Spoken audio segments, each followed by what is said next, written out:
This video concerns the two-party system and the state of third parties in the United States. But before we begin, let's have a quick look at the United Kingdom as a synoptic comparison. At the top, you can see the current party makeup of the House of Commons, which from 2019 to the current date enjoys a Conservative majority.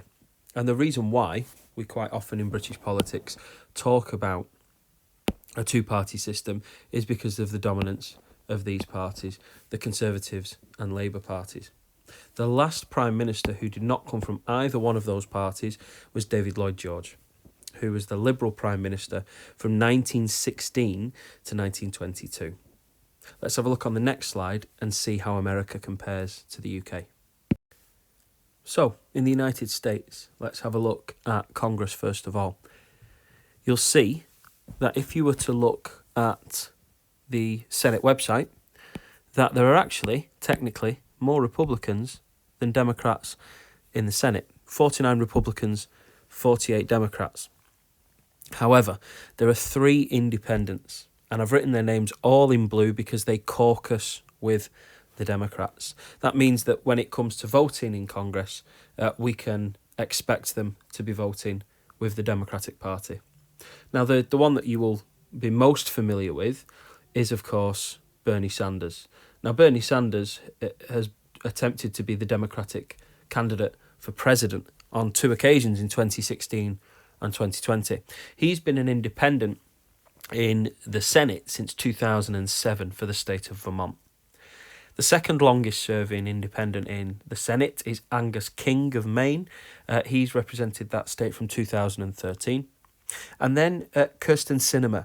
Now, Kyrsten Sinema represented Arizona and originally was elected as a Democrat. In 2023, she switched to officially become an independent. But again, her voting behaviour is very much in line with the Democrat Party. In fact, if you wanted to have a look in the Senate to find the last time that the party that wasn't the Republicans or the Democrats dominated, you'd have to go back all the way to the 1840s, where the Whig Party had 29 seats to the Democrats' 23. And the Republican Party didn't even exist at this stage. In fact, sort of look at the presidency now. The last Whig president, the last president who wasn't a Republican or a Democrat is Millard Fillmore, who was president from 1850 to 1853. So we have well over 150 years of two-party dominance of both the Senate and of the presidency. And then when we look at it in the House of Representatives, the last time there was an independent was 2005 to 2007, and there was just one of 435 members of the House who was an independent. Since then, there hasn't been a single independent. Until the present day, from 2007, there hasn't been a single independent in the House of Representatives. So when we look at it, if we call the UK a two-party system, we certainly have to consider the USA as one.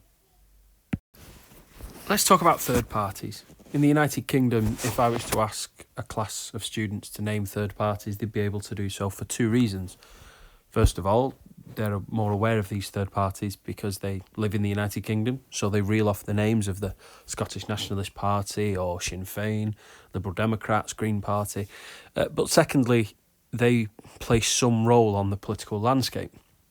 So you will know what the Liberal Democrats think about government policy, or the Scottish National Party will be in the news, particularly when it's pressuring the government for another Scottish independence referendum. In the United States, we don't hear very much from third parties whatsoever. I mean, American politics has always been a binary choice. If we go right the way back to the Federalists and the Anti-Federalists, right after the conception of the United States, you can see circled on the left-hand side a book about minor political parties in American politics. The ones that I've circled are the statewide parties.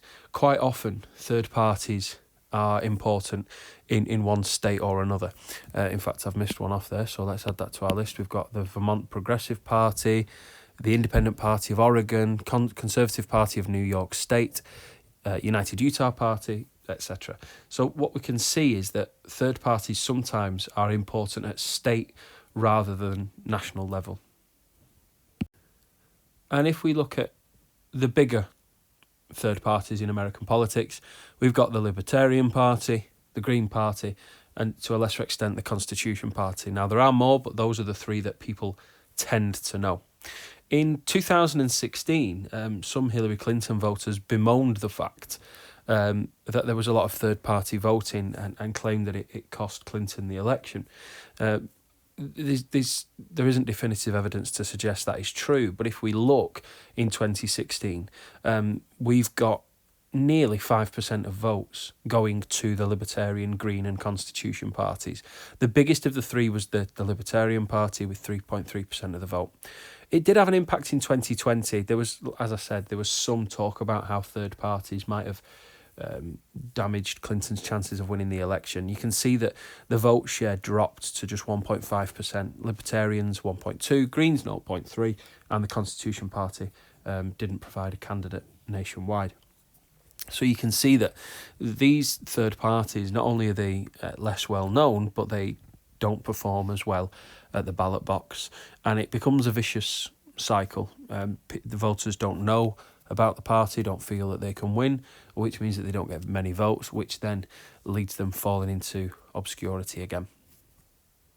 On the next slide, though, I'm going to give you three historic examples where, in a presidential election, the third party candidate has had a significant impact. Okay, so our first case study is 1968, Governor George Wallace, who represented the American Independence Party. When you see the date 1968, you will automatically be thinking about the civil rights movement and this movement of the Democrats losing the South. And Governor Wallace picked up electoral college votes in the South in these traditional democratic voting states. But because the Democratic Party were now the party of civil rights, they needed somewhere else to go. And Governor Wallace remains the last third-party candidate to pick up any electoral college votes. He won 13.5% of the vote nationwide, but because the vote share was concentrated in the South, he won electoral college votes there. And what Wallace did in 68 was essentially hand victory to the Republican candidate, Richard Nixon. And I think a big part of that is the fact that the Democrats had lost what was once the solid South. So he's an important example of what we call the spoiler effect, how a third party can influence the result of the election without actually winning it themselves. They can't win the election themselves, but they can influence the result and guarantee that a candidate does not win. And that's what Governor Wallace was able to do. He was able to deny the Democrats victory in 68. Ross Perot in 1992 was the candidate for the Reform Party, and America was suffering economically at the time, and Ross Perot was offering reform and economic stability. He picked up 19% of the popular vote, which was the highest from any third party since 1912, but it wasn't enough for him to pick up any electoral college votes. And then the last influential third party candidate is the Green Party's Ralph Nader in the year 2000, and he only picked up 2.7% of the vote. And when you look at the other two case studies, where we've got vote share in the teens, 2.7%, I mean that's even less than Gary Johnson got for the Libertarians in 2016. But we need to look at Florida. You might remember when we've looked at the Electoral College that in the 2000 election, there was a recount in the state of Florida. George W. Bush was declared the winner by 537 votes, which gave him victory in the Electoral College. And Bush became one of a few presidents to lose the popular vote but win the presidency. Because on the recount, he was deemed to have won by 537 votes. If we look at Ralph Nader's vote share, the Green Party's vote share in Florida in that election, nearly 100,000 Floridians voted Green Party in the year 2000. And many people believe that the absence of the Green Party would have given Al Gore victory. Al Gore, one of his key position platforms in the 2000 election was environmental reform, and most of those Green Party voters would have gone Gore over Bush if it came down to a straight choice between the two of them. So again, we can see the spoiler effect, particularly in the state of Florida. Ralph Nader's presence in Florida was able to deny the Democratic Party victory, not just in that state, but ultimately in the Electoral College, and handed the result to George W. Bush. This slide will briefly consider why third parties struggle to succeed in American politics. Now, there are 8 reasons given there, but one thing I want to talk about before we do that is the Republicans and the Democrats, because they are long-established political parties in American politics, and they have this ability to change. If you look at the Democrats have gone from being the party of slavery to the party of civil rights, and now today represent the so-called progressive wing of American politics. So the Democrats were able to reinvent themselves and essentially to rebrand. From the 1920s, they became the party of the New Deal and poorer Americans, and then in the 1960s, they became the party of ethnic minorities. And it's happened more recently in the Republican Party too. The Republicans have rebranded. The Republicans have gone from the party of George Bush, of interventionist foreign policy, to the party of Donald Trump, which took a significant shift to the right. And you can see that there. It just shows the political outlook of the typical Republican and Democrat in Congress. And you can see that the Republican Party have shifted considerably to the right, certainly since the 1970s, but particularly in the last 10-15 years. We saw the Tea Party movement emerge in 2010 or so, and the Republicans have shifted considerably to the right. And when you've got these two big parties who are able to reinvent themselves and able to bring in a wider amount of American voters, there's simply no space for an alternative. But let's look at the other 8 reasons. First of all, the Electoral College. From looking at the electoral system, it's a winner-take-all system, and a winner-take-all system unfairly advantages parties with a significant national support. So the only third parties that tend to do particularly well are those where the vote share is concentrated in a small number of states. And that's why Governor George Wallace is the best example of that, because he's the last third party candidate to win any Electoral College votes in 1968. Secondly, matching funds. Matching funds, when we looked at electoral finance, was a way for, on the surface, for smaller parties to in the long term have more of a say in American elections. But the problem is that you must have had 5% of the vote share in the last election in order to qualify for matching funds, which is essentially where, if you accept spending limits, the state will match that amount and essentially double the amount of money you can raise. Now, the Republican and Democrat parties aren't interested in matching funds. And the reason why they're not interested in matching funds is because they can raise more money beyond that limit without accepting the state's help. But third parties would really benefit from these matching funds. The problem is they very rarely achieve that 5% threshold. You go all the way back to 2016, which was supposedly a good year for third parties, and the Libertarian Party only picked up 3.3%. In fact, in the last 30 years, third-party candidates have only achieved that 5% threshold 3 times. And sometimes those candidates are a one-off. You might look at Ross Perot in 1992. He was unable and unwilling to run a campaign.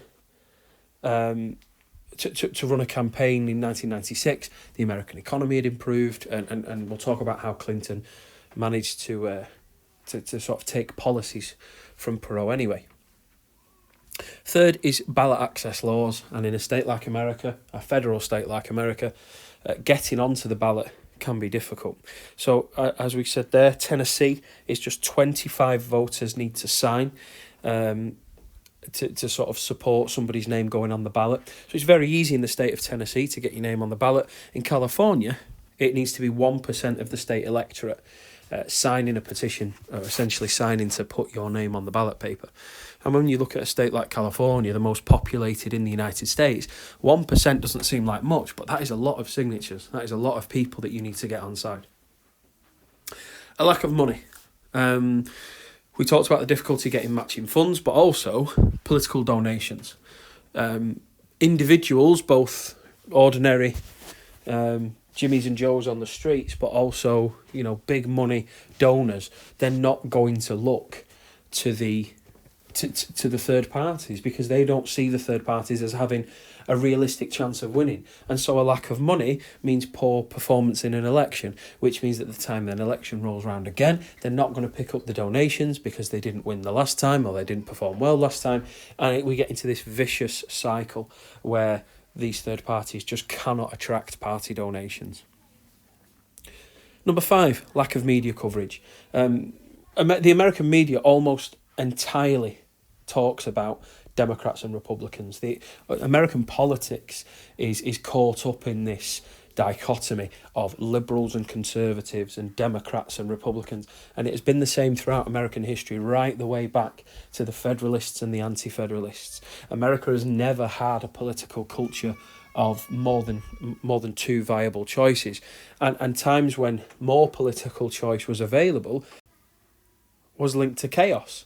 We look at the split in the Democrat Party, which led to the election of Abraham Lincoln in 1860, which led to the American Civil War. So Americans don't view more political choice as a good thing. If anything, they look back in American history and see political turmoil. And talking about lack of media coverage, the one time that Gary Johnson, remember, in 2016, he was the best performing third-party candidate with 3.3% of the vote. The one time that he made the national media was in an interview when he was asked, if you were made president, what would you do about Aleppo? And Gary Johnson looked flustered and replied, "What is Aleppo?"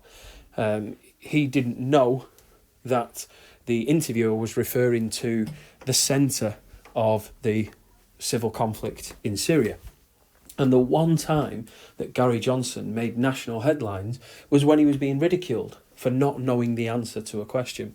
So media coverage is significantly lacking for these candidates. They're not invited on the debate stage. And again, it just pushes Americans into the arms of the Democrat and Republican candidates. And talking about poor performance also means it's difficult to attract good candidates to the job.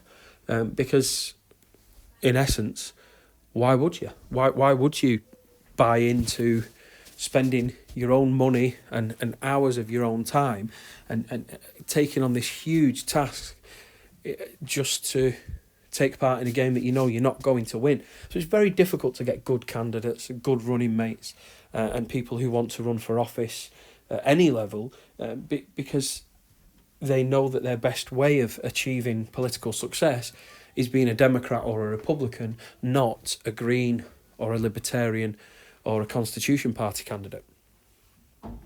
2 more to go now. Number 7, ideological extremism. As we said, the Democrats and the Republicans are wide umbrellas of support.